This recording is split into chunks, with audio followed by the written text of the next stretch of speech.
Welcome to the Bobbio Show. This is Bobo Potzner, and I have what I think will be a very interesting, fact-filled, and hopefully enjoyable show today with Farley Santos, who is our state representative from Danbury on the 109th District, and also serves a position in Mayor Alves' administration. We'll get to those in a few moments. But I want to get a few things off my chest before I get to Farley. The first thing is I want to show you, you see here, the apples and honey. Why are they on the screen now? I'm Jewish, and September 22nd through September 24th are the 2 days of holiness, Rosh Hashanah. And what happens typically is Jewish people and others take the apple, dip it in honey, or take the challah bread and dip it in honey, and give it to a friend or family member, wishing them to have a healthy and happy new year. The year is, I think, 5786 is the Jewish calendar. And some people ask, when I was a 4th grader in Hebrew school, I asked my rabbi, why is Rosh Hashanah 2 days? And actually, Jewish holidays run from the night to the day. And the rabbi said to me, it's because in the old days, we didn't have emails. He didn't mention that because that was way before email time. But because of the way travel was, people weren't sure which day was supposed to be Rosh Hashanah. So if they did it for 2 days, at least we were sure that one of the days would be the right day. And that's why there's 2 days. And many Jewish people nowadays only celebrate it the first day. But in any event, that's why there's 2 days. And that's why Jewish people eat apples and honey and challah and honey to have a healthy and happy new year. So I wish all of you a healthy and happy new year, especially in our current year where we have a lot of problems. The United States of America isn't so united right now, but we'll get into that a little bit later. The second thing I want to do with us before I got into Farley's discussion is September 11th just passed by, and it's hard for me to understand and believe that 24 years has passed since September 11, 2001. I was disappointed, quite frankly, that there didn't seem to be a lot of attention made this year to September 11th. We all know there was another tragedy that happened, but still, September 11th should be a very important day for all of us, like Pearl Harbor was. Very important day in American history. And I can remember, I'm sure all of us remember where we were on September 11, 2001. I was starting a trial in the Danbury courthouse, and I was driving from my office on Deer Hill Avenue, listening to WCBS radio, and there was a discussion about how a, quote, Cessna, unquote, must have hit Tower 1. And go get to the courthouse, 10-minute ride from my office, a second plane hit, and then, of course, a tragedy occurred. Court did not proceed that day. My client was here from Atlanta, Georgia, had no way to get home. We offered him a place in my house to stay, but he ended up going home, driving down back to Atlanta, Georgia, and we did not have court. The second thing happened that day is I was on the Board of Education in Richfield. We have a lot of people in Richfield, Connecticut who worked in New York City. We were afraid on the Board of Education and our administration, I give a credit to our administrator, Superintendent of Schools, Ralph Wallace, we were concerned, what's gonna happen if a kid goes home and there's no family? So what we did was for 8th grade and lower, we had a teacher and we had a paraprofessional or other school employee on the bus. The buses went door to door to door and made sure there were people home to take care of the children. As it turned out, there were some deaths in Richfield, including a basketball team captain from Richfield who was, I think, 24 years of age, who went to Columbia University, and he got killed. So those are the memories I have of that date, but there's a silver lining, believe it or not. And the silver lining was that the United States of America was united. It didn't matter what political party you were, what religion you were, the color of your skin, no matter who you were, we all hugged, we all prayed, we were all scared together, and that was a silver lining to a horrendous day. And I'm hopeful, and Farley Santos and I are going to talk a little bit about how we get together to forget about party affiliation, forget about where you were born and whatever, and work to have a United States of America. The third thing I want to do is I'm going to read to you something that's very important. I'm making no comments about it. It's in the Constitution, which I carry around with me every day in my back pocket. Some folks laugh at me for this. It's the First Amendment that says, Congress shall make no law respecting an establishment of religion, or prohibiting the free exercise thereof, or abridging the freedom of speech, or of the press, or the right of the people peaceably to assemble and to petition the government for a redress of grievances. I could say a lot about that, and I will in a future show, but not today. So I'm going to ask my directors, as my introduction to Farley Santos, a person I have great respect for, a great legislator, to play the first video, please.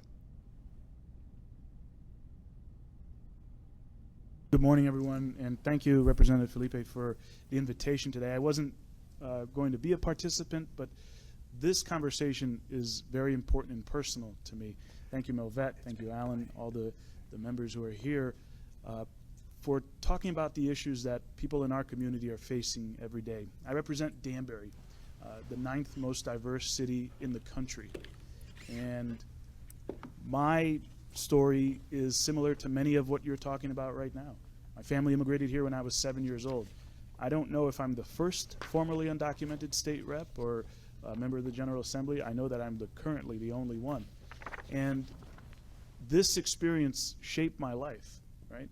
My parents, who adopted me at 3 months old and lost everything in an economic downturn, decided to start a new life at the age of 43 and 41 in a whole different country with a whole different language, weather, customs, and they did that while always loving this nation, contributing to it as much as possible, not being what we see the rhetoric is spelled out there. So this is important to me, right? My father's on my mind almost every day, and today even more so. Today marks 5 years since he passed away. And Dad taught me from a young age that it didn't matter that this was perhaps not our home country. It is our home country now. I've lived in the United States longer than I lived in any other place. This is my home country. I love this place. I serve today because this country has given so much to me. And Dad used to say, to whom much is given, much is required. And his story of sacrifice and of struggle, but always smiling, always giving back, always loving this country, always paying his taxes. He passed away before he could collect a dime in Social Security, but he contributed to it for many years. A dime in Medicare or Medicaid, but he contributed to it for many years. You think about sales taxes and everything else, the contributions that immigrants are making to our community. It's important that we have that perspective as well.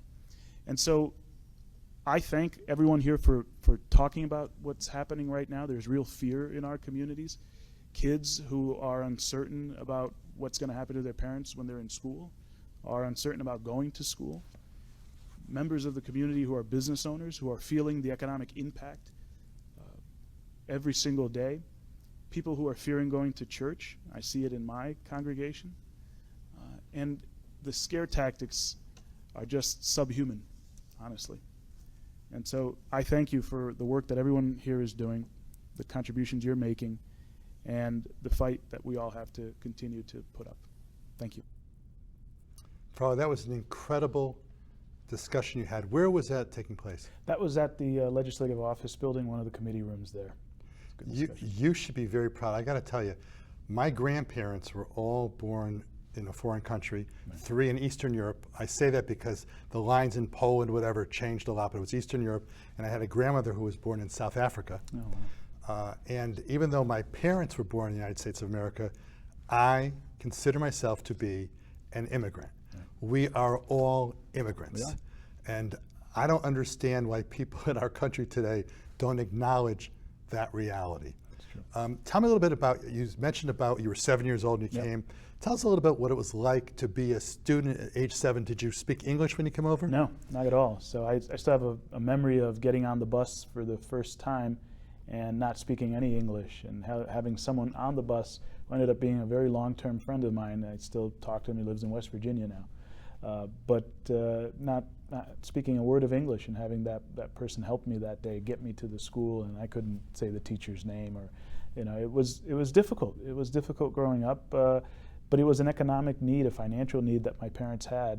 You know, we lost everything in Brazil when an economic downturn happened there, and so coming to America was simply the only option for us. It was, I often talk about it being a sink or swim, or eat or starve. It literally was eat or starve. And we didn't have much to eat. So my parents, who, I'm very fortunate, adopted me at the age of 3 months old, they decided to start their lives all over again, not speaking English, having middle-class jobs for a while in Brazil. My mother was a teacher. My father was a manager of a beer distributorship there, to coming to America and being a babysitter and a janitor. And, they personify the American dream for me, because they worked hard, they gave back, they achieved what they thought was success for them, and they were satisfied. But, they always gave back, and that was the lesson that my parents instilled in me, that to whom much is given, much is required, and you just got to be able to give back to your community. So. I cannot imagine at age 7 going to a country where I didn't speak the language, right, and being plopped down into a school. Sure. As we're talking, I remember, this is way back, when I was in 4th grade, a guy named Andy Dutkanich came over from Poland. And he was, I forget what age, I was probably 8 or 9 in 4th grade, whatever age I was, but he was a couple years older than we were. Mm-hmm. He spoke no English. He was brilliant in math. He was the best in math in our class, yeah, but he didn't speak English. And we worked, all of us, there were probably 25 kids in the class, all of us helped him. Right. So how did Andy Dutkanich, we used to call him Dut, in Shelton High School, Shelton, Connecticut. So how did he turn out? Well, he ended up playing varsity football on a great football team. He was a barefooted kicker. Look at that. And he was a punter and a running back. He then got a scholarship to University of Massachusetts, I think it was. So here's this kid, came over. We helped him, I guess, a little bit, and we being my classmates, and look where he became. Right. And it doesn't matter where you start. As Coach K, I'm a Duke basketball fan. It doesn't matter where you start the race. It matters where you finish the race. Absolutely. And I still think back about our family bakery business. Yeah. My parents had a business with my grandparents before that for 57 years in Shelton. And I learned right, the value of $1, because I worked every Saturday night in high school. I was pumping the jelly donuts. And you made a very valuable point there. You said that when you were in 4th grade, all your classmates did everything they could to help this one kid, right? And that's how I feel that our communities should be. And that's what Danbury did for my parents and for me. Folks kind of embraced us and made us feel welcome. And I think we need to go back to doing that. There's a movie called Pay It Forward. I don't know if you've ever seen that movie. Yeah. And essentially it's about a young kid who got something good going for him, and he was told to pay it forward, yeah, et cetera, et cetera. You have been paying it forward in a lot of ways for what you've done. I've talked a little bit about your time in the House of Representatives, mm-hmm, legislature. What is your position now in Danbury in the administration? So I am a member of the mayor's administration, Mayor Al's administration. I'm the Economic and Community Development Advisor to the mayor. And what does that position entail? So my role every single day is to find ways to attract businesses to Danbury, attract jobs, retain the ones that are here, expand on them, right? And it's a lot of relationship building. It is my background in my work and my career. Banking, right? Has been banking and really in the development side of banking. I worked for 16 years at Savings Bank of Danbury, now Ives Bank. And my most recent role there before leaving was Vice President of Community Development, right? Community Development Manager. And the role was attracting new businesses to the bank, retaining business. And the way I see it is my mindset just changed from attracting business to a bank to attracting business to Danbury. And I'm selling Danbury when we're out there, and I love what I do.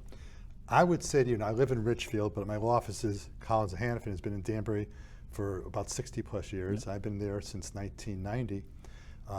And you can see that Danbury has had some ups and downs, sure, but it is a prototypical city, yeah, because it's got such great diversity. It does. Tell me a little bit about how you go about selling and what are you trying to sell in Danbury? Well, look, I think that we find that Danbury is a focal point in the region, but also geographically blessed. Mayor Alves says this very often. We are the gateway to New England. We're an hour away from New York City, an hour and 20 minutes or so, 2.5, 3 hours from Boston. And everywhere in between, you have different communities. But Danbury is blessed to have a workforce that is diverse, that you can find workers for whatever kind of industry that you're in. We look at Hershey just made a very large investment in Lesser Evil, the popcorn brand, $700 million purchase. And one of the attributes that the president of that company showcased while he was trying to go through that sale was his diverse workforce, and made it so that they wouldn't move the company from Danbury, because that's part of the key success that he's had here. And so, you look at workforce development, you look at how the region makes us a better asset for any business that is coming our way. It really does make a difference. And I think we are positioned well to make businesses successful. And it's about just getting through the red tape, I would say, right? Some of it is meaningful, and you have to go through some of that, but how do we make the business of the city a little more efficient? And that's what Mayor Alves has tried to do since day one. I went to a function on Old Ridgeway Road this past Saturday. Yep. It had to be a fundraiser for the mayor. Sure. And it was at the old hotel. Yeah, for the town committee, yeah. Yeah, the old town committee, I'm sorry, Democratic Town Committee. The pizza was great. Yeah. Some great pizza. But more importantly, that building is now being developed into not a hotel anymore. That's part of the development that you've been involved with? It is, and that was another project that was just stalled under the last administration, didn't go anywhere. And it took a little bit of vision, right? That was a hotel that was empty for years during the COVID-19 pandemic, and it needed to be reinvented. And so what we're trying to do is, let's look at things in a different way. Let's look at the necessity in Danbury. We have a housing shortage throughout the country, I would say. And certainly in Danbury, there's opportunities there. But here was a building that was empty, and why not turn it into micro apartments? 1 bedroom or studio apartments. They are cheaper than your regular rentals, right? But maybe a young professional or a retiree is looking to downsize. And that's what they did. We were able to get that through the Zoning and Planning Commission, where they saw the vision of potentially more housing that we need, right? Smaller spaces for folks. Really cool concept there, because they're going to have more of a community sharing space in the lobby of what used to be a hotel. There'll be a restaurant there, and now you have apartments, right? So adding housing stock that we desperately need. And it helps the tax base. Of course it does. And that's very important. I love the location. I had no idea what it was being developed for. In fact, when I had the address given to me, I didn't know how to get there. Right. And I said, oh, that's the old hotel. But you're about, what, 2-3 miles away from the WestCon campus. That's right. Is this the west side? Yeah, west side of West side Danbury. campus. So I'm sure kids might be renting. Sure. And we're situated right on I-86, well, I-84. I-84. Right there, exit 1. Yep. That's a great kind of development. That's the kind of thing you would be involved in. Absolutely. In your position. Yep. Are there any developments that you could talk about that are upcoming? Sure. And downtown Danbury is a real focal point for Mayor Alves. And you see, if you drive downtown, the investments that we're making.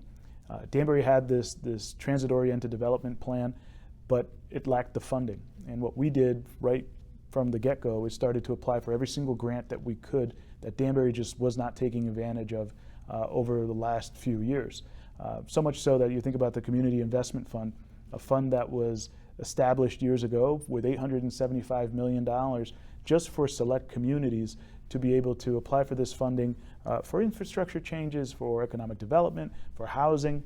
And Danbury never applied until we sort of shamed them into doing it 6 months before the election. They still didn't get that grant, by the way. But we did. We applied for several different grants, and we've been approved for them. Separate from that is this TOD plan that we have downtown. And so we TOD stands for? Transit-Oriented Development. Thank you. We received $9 million to complete some of the phases that had already been started under previous administrations, but was kind of dead for a while. We're redoing sidewalks, we're redoing crosswalks, we're redoing areas for people to congregate, right? And so part of that downtown revitalization is higher density building for apartments and for people to be downtown, to walk downtown, to have places to go downtown. 30 Main Street, there's a plan there to develop over 200 apartments. Is that where the Newtown Savings Bank? That's the Newtown Savings Bank, right. So there you take Where's that? I'm sorry, where's in that building itself? In that building, yep. That building and behind it will be about over 200 apartments. When I first came here, that was a lot of law offices were in Right, that building. right. And I think it's become more and more vacant. Correct. It has and this was the impetus for them to do this, was the fact that the commercial side of things that they were operating there just wasn't there anymore. right? So there are some offices there. They'll end up having to be relocated. I'm happy to help all of them relocate as well. But there's a phenomenal project that will add to the tax base as well, right? And when you think about it, you're the expert more than I. And by the way, I do walk that 2-3 times a week, because when I do my 4-mile walk a day, it's sometimes from my office, and I do walk around that area, right past Newtown Savings, et cetera, et cetera. But to me, not as an expert, but as an observer and being involved in political activities in Richfield and Shelton, where I used to live, if you want to develop your downtown, hey, you better have some more housing for people so they can be living downtown, go buy their groceries downtown, that kind of thing. Absolutely. What's going to happen, if anything, that you know of? The old Stop and Shop. Yeah. The one on, what road is that? Newtown Road. Newtown Road, right. That's been another priority list. If you were to see my office, I've got a whiteboard, and there's my list of priorities that I'm working on. I did not see your whiteboard. But it's at the top of my list there. And so I do know that there will be someone going in there soon. I'm not at liberty to say who it is, because they haven't given me permission yet. But we've worked closely with the landlords and the folks that have been interested, right? And so that, again, is part of my job, right? Reaching out to different grocers and saying, are you interested in coming to Danbury? This very same family who owns that lot owns another location in Danbury over on Germantown. And as you know, Rite Aid's went out of business. Danbury has 2 locations for... Richfield has one. We have one that closed down. There you go. In Cops Hill Plaza. There you go. So we ended up reaching out to all sorts of grocers, and the Hawley family was able to find one, Key Food, that's going to be moving into that Rite Aid location. It's a perfect location for a small neighborhood market. We'll service all that area there. So part of my role is now helping them go through the permitting process, being the liaison between their needs and the city, and again, trying to cut through some of that red tape. A lot of it is necessity, and we want to make sure that people have the right permits, they're following the rules, they're obeying laws, but working hand in hand with folks who are making a significant investment into our city. I think they deserve, just like everybody else who lives here, a little bit of our attention, and to be able to help them get through it. For the good of everybody, and it doesn't matter what political party they belong to, as I was saying before, which brings us to another topic along these lines. I was surprised, pleasantly surprised, when I went to that fundraiser this past Saturday, that there was a Republican who was there, who's running for office. I think that is tremendous. I didn't know I knew his name. Tell me the Dan Jowdy story. Dan Jowdy is one of the most important people in town, I would say. He's a VIP. He is beloved by everyone. My wife and I became very good friends with him after our son's passing. He was referred to us and took care of us, and we all often call each other brothers, and it's more like a father-son relationship. But Dan Jowdy is the longest standing city treasurer in Danbury's history, I believe, this term. And it didn't make any sense for the Democratic Town Committee to run another candidate against him. They have in the past, they did 2 years ago, but he's such a beloved figure and does the job well. And part of this calculation, which really wasn't just a calculation, it was common sense, was the fact that when we came into office, Dan Jowdy wasn't part of any of the decisions that were made by the administration in the last 2 years. Wasn't literally invited to have a seat at the table. And Mayor Alves and I both have very strong respect, high respect for him, and we brought him in. We brought him into the conversations that were happening when it came to delayed audits that the city had, 3 delayed audits because they just weren't accomplished or completed in the last administration. We brought him into those discussions. We have caught up to 2 of those. We're going to get the 3rd one underway, and it'll be done soon, and Danbury will finally be back on good financial standing. But Dan wasn't part of any of that. So the calculation was, you know what? No one's going to be able to beat him. He's such a good guy, and he's doing the job well. Highest vote getter on the ticket for probably the last 10 cycles. Why don't we endorse him as well? We decided to endorse him and figured that he would be cross-endorsed, which is not uncommon for Danbury. We have had candidates be cross-endorsed in the past. For town clerk, 2 of those positions, 2 folks were cross-endorsed. We figured it'd be the same thing. Unfortunately, the local Republican Party didn't have that same level of respect for someone who has been on their ticket for over 20 years, and they decided to drop him and endorse somebody else. So he's proud to be on our ticket. We're proud to have him, and he's going to win. That's an interesting story, because as I think about what I can do, what we all can do, more than just complain Sure. about what's going on, things happened yesterday and about TV shows, et cetera, et cetera.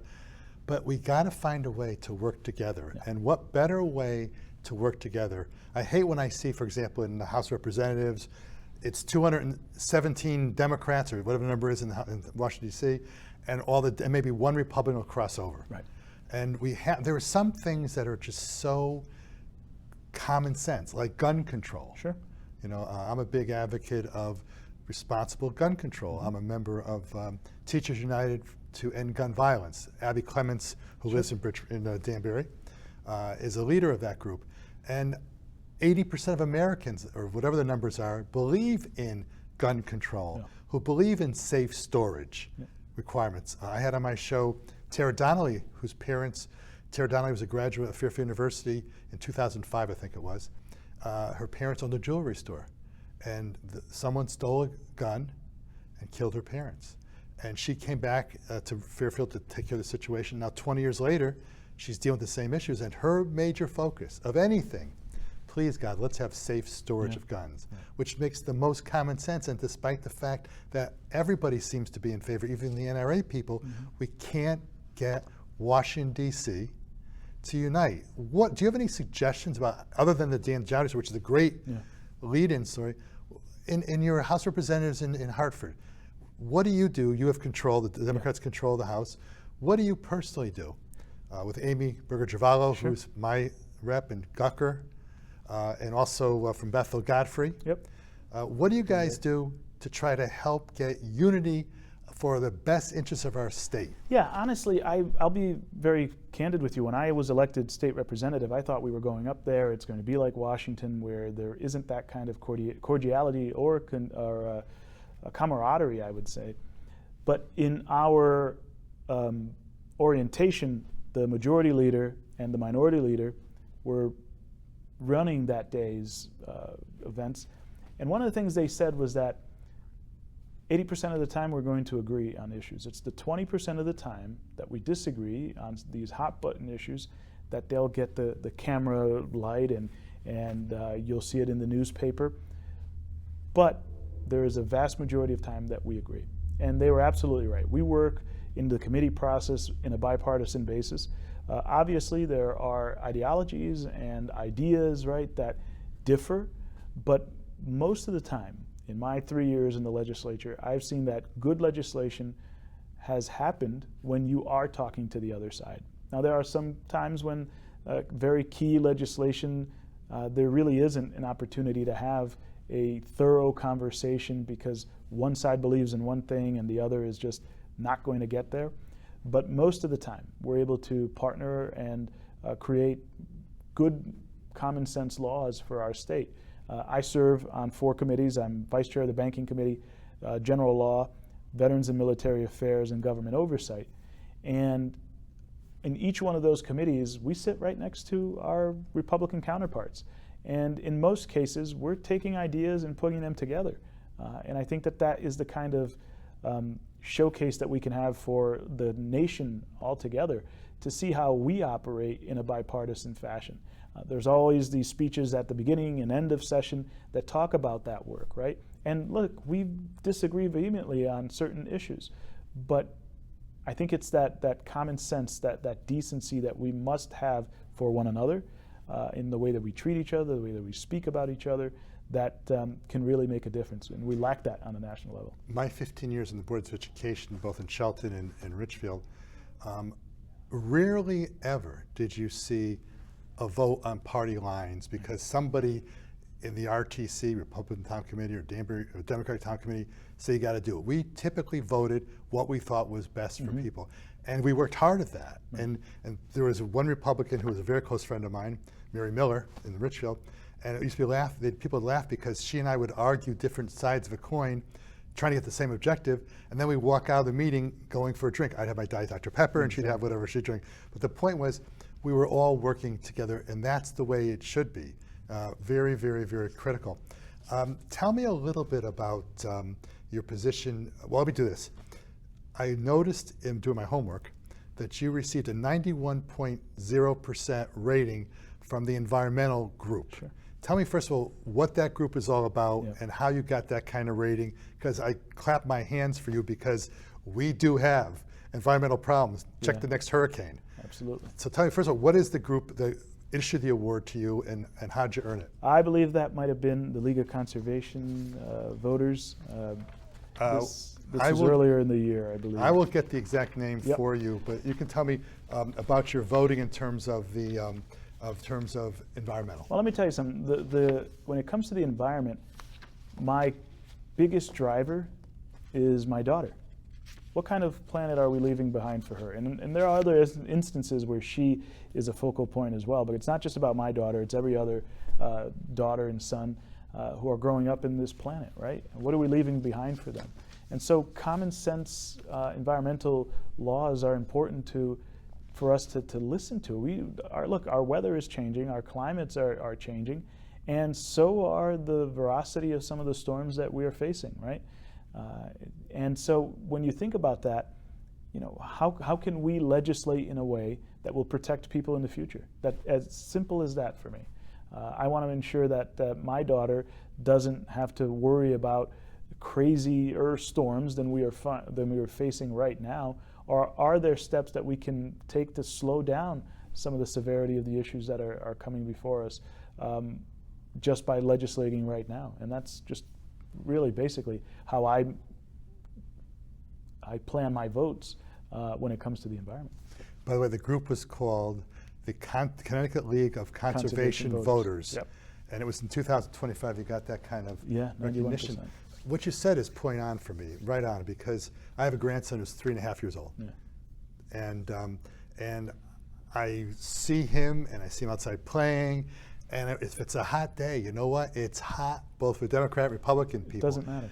Yeah. And I got my utility bill last month, Eversource, and my bill doubled, and not just because it got into hot weather, it doubled from 3 months prior to then to the bill. Yeah.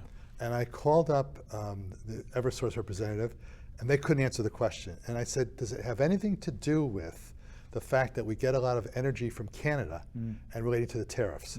And I think I shocked the person with the question. I said, well, have your boss give me a call. They never called back. Did.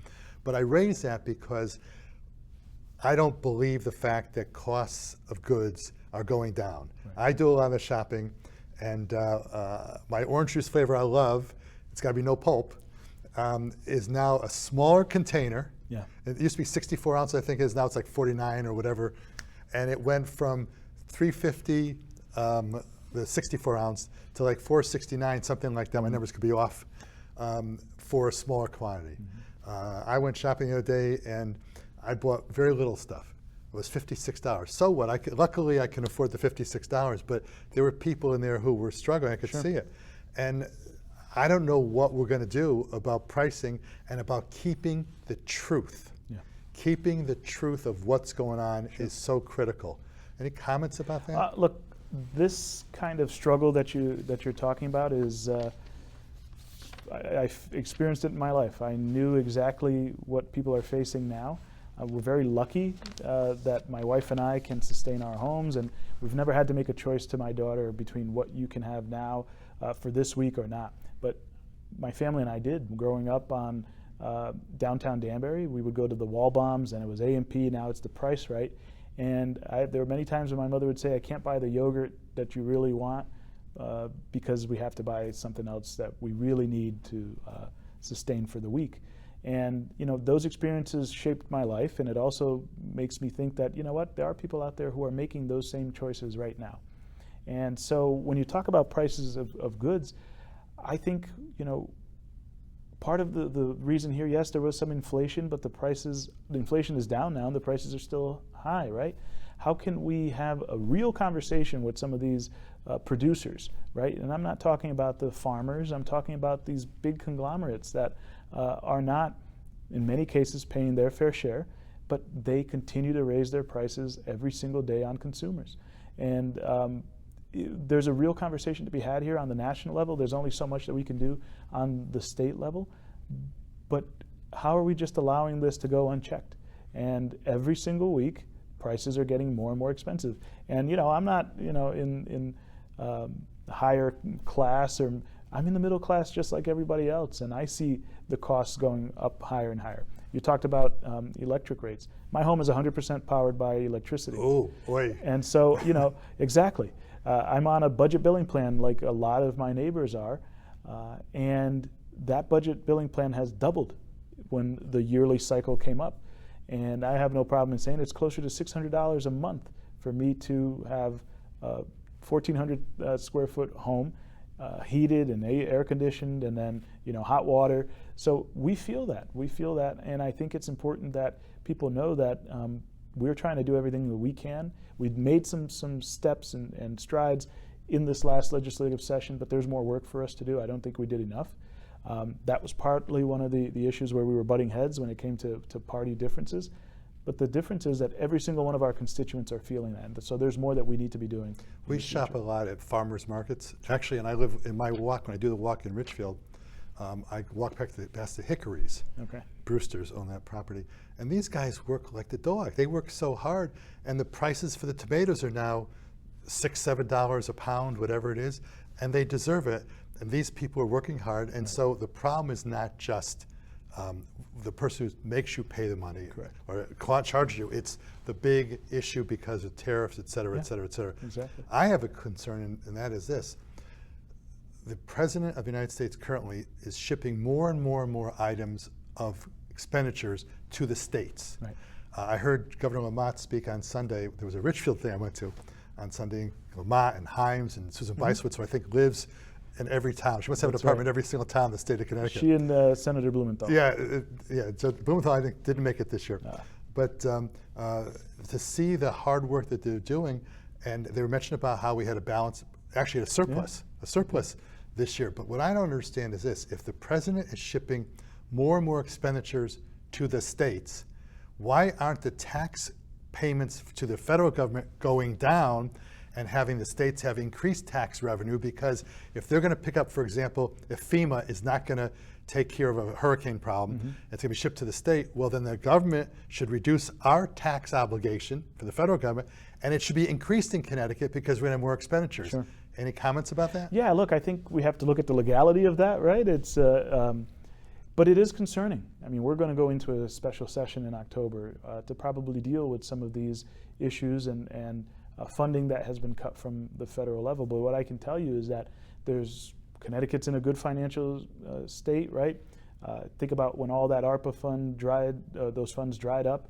Some of the states in the region had a negative budget drop off because of that. We didn't, and we have a good rainy day fund, and there are some surpluses that keep happening. That's because of sound fiscal management.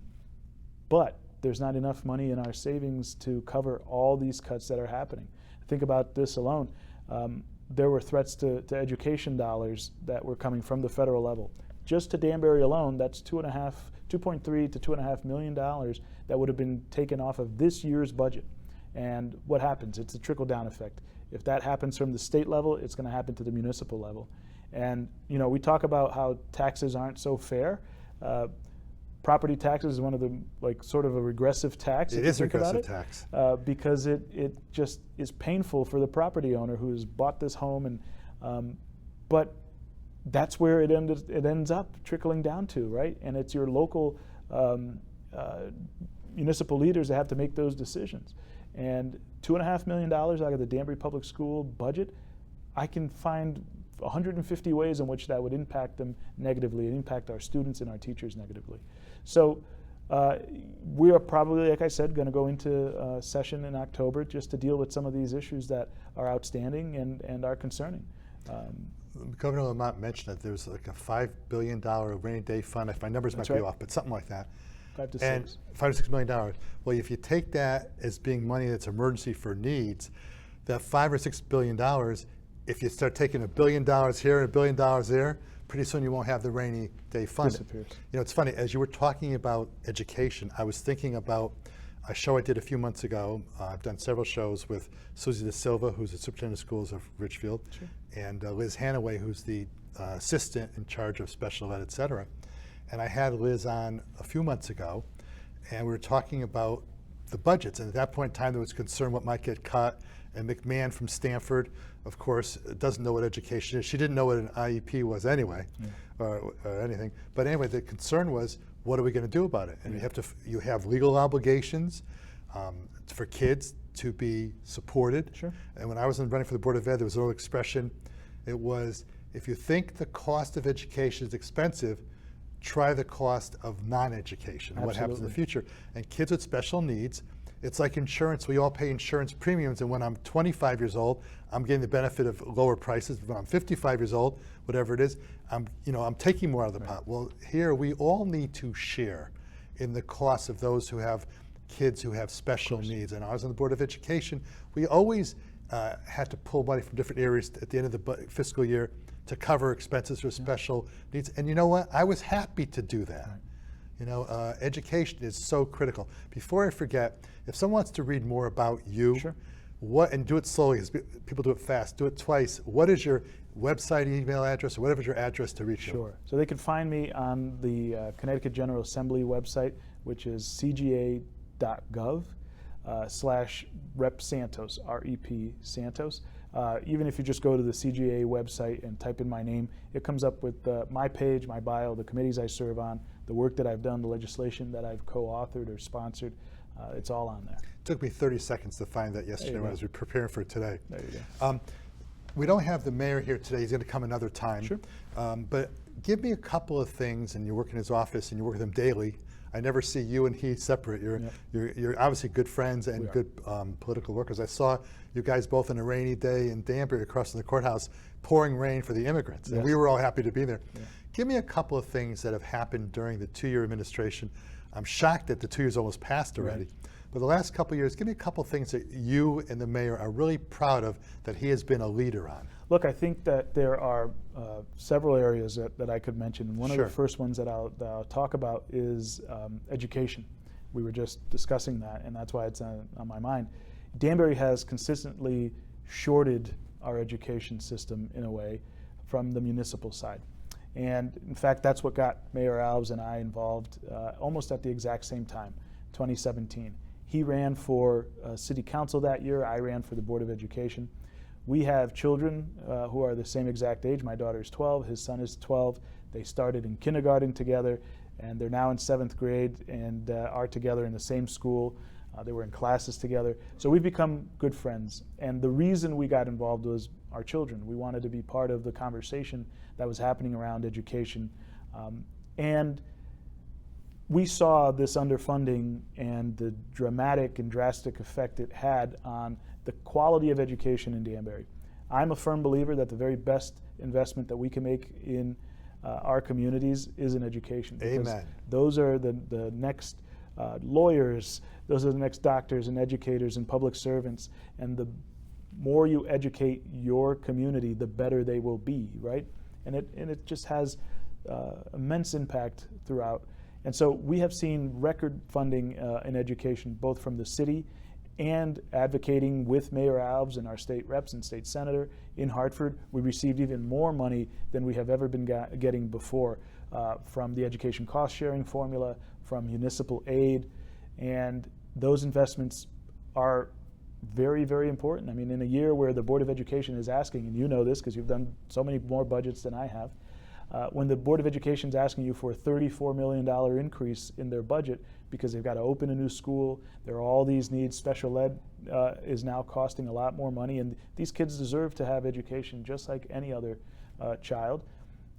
You try to find funding from all over the place, and even though we can't meet the exact request, we've gotten very, very close every single year, as opposed to having it being underfunded by $10 million or more. And the thing that's interesting, people don't realize this, putting aside a new school you've got to fund, et cetera, when I was last on the Board of Ed in Richfield, my last budget, my recollection is that about 85 to 87% of the budget was what we would call fixed costs. Right.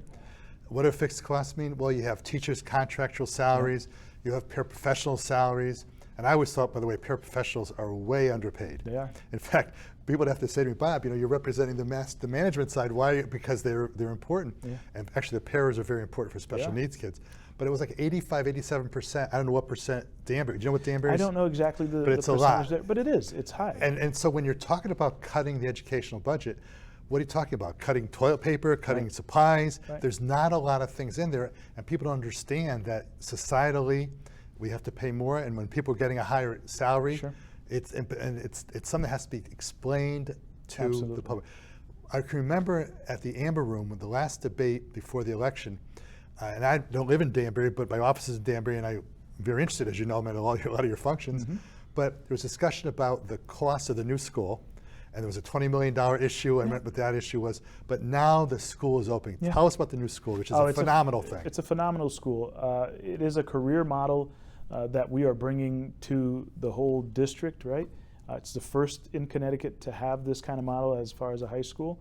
And kids are being put into 7 different academies that focus on, some are in law, some are in business, there's environment, there is nursing, there is engineering.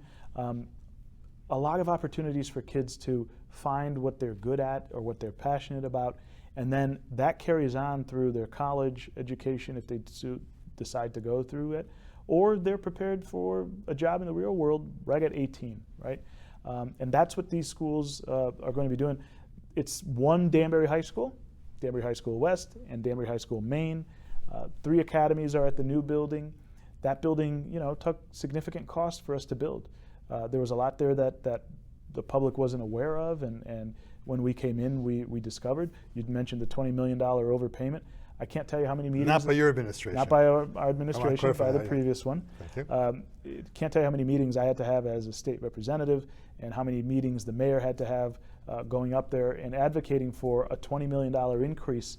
$10 million came back as direct allowance, and then others was an increase in reimbursement, so that we wouldn't go over budget. Funding that we needed to have because the building structure wasn't exactly like it was portrayed. And so we had to do a lot of work to be able to get to where it is, but just opening the doors there is $13 million a year in operational costs for that building. It's great. It's going to be good for our community. I think it'll pay off tenfold by the base of education that people are going to get, that students will get.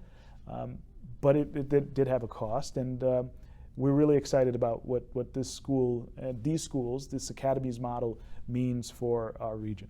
About how many high school students do you have in Danbury? So combining both schools. Well, nearing 4,000 students at Danbury High School. I think had 3,700 kids last year. So we'll be having about 1,200 kids go over to that other campus. It certainly has already alleviated a lot of the overcrowding issues that was happening at the main campus, and we're feeling that impact now. But good opportunity for students here. So roughly 2,500 students at the old Danbury right. High School. That's right. Do you call it the old high school? What do We you call it Danbury Main. Okay, sorry. Danbury, Maine, and then the other one is Danbury West, yeah. Okay, Danbury West. Do you have one principal for both schools? Or? Yeah, there's one principal for both schools, and then they have different academy, head dean of the academies, right? So one thing I would have done, if I had been on the Board of Ed, would have cost more money, but I think it's sort of unfortunate you have a school of almost 3,700 kids between the 2 schools. There should be more sports teams, Sure. more debate teams, because if you have, let's say, 12 players in 15 players in a high school basketball team, and with that many kids, and there's a lot of great athletes in this Yep. town, it's sort of unfair not to have, you have something like Derby High School and Ansonia High School of like 400 kids or whatever Right. it is, and they get to play. So those things I think need to be Yeah. added on for the good of the community. Right. Talk to me about any other Sure. programs.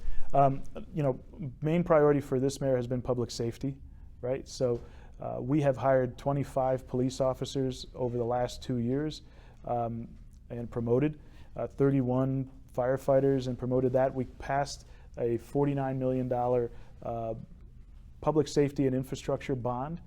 And what that bond does is invest in a firehouse that we've known we've needed on the west side since the mayor was 2 years old, 40 years ago. And no one's ever made that kind of investment. We're finding the space for that firehouse now, and we'll be outfitting it soon. And that is just to help with public service when it comes to emergencies, right? We know through studies that it takes 4 minutes for you to be clinically dead in an emergency, asphyxiation or something like that. This firehouse will help the calls lower by 8 to 10 minutes in response times, right? But talk about policing, right? The mayor has hired every single one of his budgets increases in the table of organization by 5 police officers, 5 the first year, 5 the second year. That's 10 more police officers for Danbury. And we know we need it. We know that when we came into office, we had the same amount of police officers that we had in the year 2000 and we had in 2023. Really? When the population has exploded in a sense, right? What's your population now in Danbury? 87,000 by the census in 2022. Wow. I'm sure it's closer to 90,000 now. And we brought back, community policing downtown, where you see cops on a bike, cops on just walking the beat, right? That had been taken away. You see it through some of the endeavors that we've done, such as the Copsicle. I don't know if you've heard about this, but it is an ice cream truck that we've outfitted as a police truck, and it goes to community events. And that's so that we can be closer to the community. Kids can feel safe and comfortable when they're going up to an officer, right? This was funded through some of the cannabis funds that the city gets back from the sales. But it's been phenomenally active throughout the city and well received. But it's just another measure of how we are bringing community policing back to this area. That's important because my office, for example, is on Deer Hill Avenue. Yep. So we're diagonally across from City Hall. And being the nerd that I am, or hard worker, you might say that, I'm in the office late sometimes, sure. Often, and I always feel safe walking around the area. And you see police cars going around, whatever. Yeah. I'm astounded you had the same police force 20 years ago, whatever. But people need safety, and especially now with this this political violence that we're seeing more and more. Does Danbury have like police at town meetings, for example? Do you do that? Yeah, most of them. There are some, even if they're outside patrolling, but they tend to be. Seniors. Yes. I'm not a senior, I'm sure. But tell me, I know there's some things that have been done by the mayor on seniors and his administration. Absolutely. So one of the things that we did is we wanted to simplify the senior tax programs that we had. We did it to match what the state offers. It's a tiered level, right? It used to be very complicated because we had separate kinds of plans, and people had to apply for this one. Maybe you figured out which other one is better for you. This is one plan, and we have seen so much success with it. I'm going to say it's over 100 applicants that didn't qualify before in the old plans now qualify for some kind of assistance or abatement of their taxes. And it's been very successful, and that's something that we brought in so that we can help seniors. Look, people who have worked here a long time, have lived here a long time, have volunteered here a long time, even if they're new seniors into the area, they deserve to be able to afford to retire in Danbury, and that's what this mayor is so focused in doing. Richfield has a seniors abatement program for, I think it's like $1,000 or $1,500 a year. Similar. And I think it's fair. Right. Although I have actually advocated that there should be a means test, but that's another story. I always thought people there are people who are 30 years old who could use it, but I'll take it if I can get it. I'll take that since I've paid taxes for many years. We only have a couple minutes left, I think. I say I think because I'm watching the clock. Just give me 1 minute about veterans before we have any veterans discussions. Sure. Look, on the state level, we have done a lot for our veterans, and I think what Mayor Alves wants to do here in the city is mirror that as well, similar to the senior tax program. We passed a law where veterans who are 100% disabled and are not able to work, they don't have to pay property taxes, right? We had to go back and readjust the law because there was a land tax as opposed to a dwelling tax, right? And so the mayor has just sent a letter to the city council asking us to pass the same kind of veterans tax break locally for our veterans and expand on, spouses, and there's other areas of that bill that we passed that we want to be able to emulate here to honor the service that our veterans certainly render for us. I'm really proud to serve on the Veterans and Military Affairs Committee. One of the things I'm really, really proud of is if you walk down to the Danbury War Memorial, you'll see the Afghanistan-Iraq War Monument. Yes. That was a monument that I was able to secure $250,000 for to help with the construction of it. And often I drive by and I see younger veterans there, and it makes you feel proud of the work you do. You people, I say you people because I don't live in Danbury, but the people who have Farley Santos as their state rep for the 109th should feel blessed. I can't tell you how many functions I've gone to where Farley is not there. He's at everything. Yeah. I've learned about a lot of Portuguese holidays because there's a church he belongs to, Yeah. I believe. What's the name of that church? Immaculate Heart of Mary Parish. Yeah, what's that again? Immaculate Heart of Mary Parish. Yeah, and I'm often in my office on Saturday or Sunday morning, and are. there's a parade, and Farley will see me come out. He's always marching. And I'll say, Farley, which holiday is it? Yeah. And he'll tell me that. You are a very dedicated servant for our community. We appreciate it very much. You have like 30 or 40 seconds left in the show. Just any last words you want to say?